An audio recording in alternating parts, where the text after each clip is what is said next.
வணக்கம். சத்தியமித்திரன் விரைவு செய்திகள் வாசிப்பது மரியமெர்சி.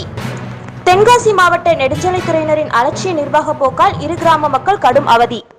தென்காசி மாவட்டம் தென்காசி ஊராட்சி ஒன்றியத்திற்குட்பட்ட கீழப்புலியூர் கிராம ஊராட்சியில் கீழப்புலியூர் முதல் பட்டாக்குறிச்சி கிராம ஊராட்சி வரை செல்லும் முக்கிய பிரதான கிராமப்புற தேசிய நெடுஞ்சாலையில் கீழப்புலியூர் ரயில்வே கேட்டை கடந்தவுடன் புலிக்குட்டி விநாயகர் கோவில் அருகே தென்காசி மாவட்ட நெடுஞ்சாலை துறையினர் மூலம் அப்பகுதியில் சாலையோரம் கழிவுநீர் செல்லும் வாறுகால் ஓடை பணியை கடந்த 10 நாட்களாக மேற்கொண்டு வரும் சூழலில் கழிவுநீர் வாறுகால் ஓடை அமைக்கும் பணிக்காக நெடுஞ்சாலை துறையினரால் சாலையோரத்தில் கனரக ஜேசிபி இயந்திரம் மூலம் வாறுகால் பணிக்காக குழி தோண்டப்பட்டது.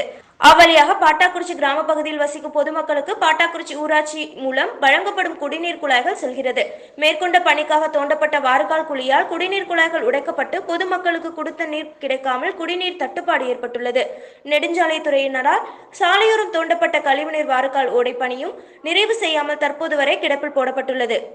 தென்காசி மாவட்ட நெடுஞ்சாலைத்துறையினரின் அலட்சிய மெத்தன போக்கால் கீழப்புலியூர் பாட்டாக்குறிச்சி ஊராட்சியை சேர்ந்த கிராம பொதுமக்கள் பெரிதும் பாதிப்புக்குள்ளாகி மிகுந்த சிரமத்தை சந்தித்து வருகின்றனர். சம்பந்தப்பட்ட தென்காசி மாவட்ட நெடுஞ்சாலைத்துறை நிர்வாகமும் இந்த புகார் மீது தனி கவனம் செலுத்தி போர்க்கால அடிப்படையில் கழிவுநீர் ஓடை பணியை விரைவாக மேற்கொள்ள வேண்டும், குடிநீர் குழாய் உடைப்புகளை சரி செய்து மக்களுக்கு குடிநீர் தட்டுப்பாட்டை போக்க வேண்டும் என பொதுமக்கள், சமூக ஆர்வலர்கள் தென்காசி மாவட்ட ஆட்சியருக்கும் மாவட்ட நெடுஞ்சாலைத்துறை உயர் அதிகாரிகளுக்கும் தாழ்மையான புகார் கோரிக்கை முன்வைக்கின்றனர். சத்தியமித்திரனின் விரைவு செய்திக்காக தென்காசி தலைமைச் செய்தியாளர் திருமுருகன் மற்றும் ஒளிப்பதிவாளர் முகமது.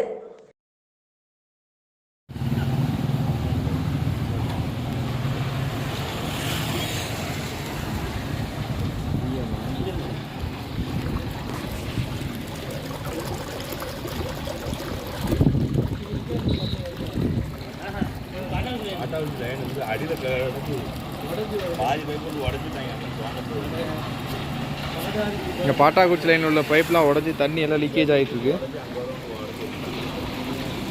பாருங்க.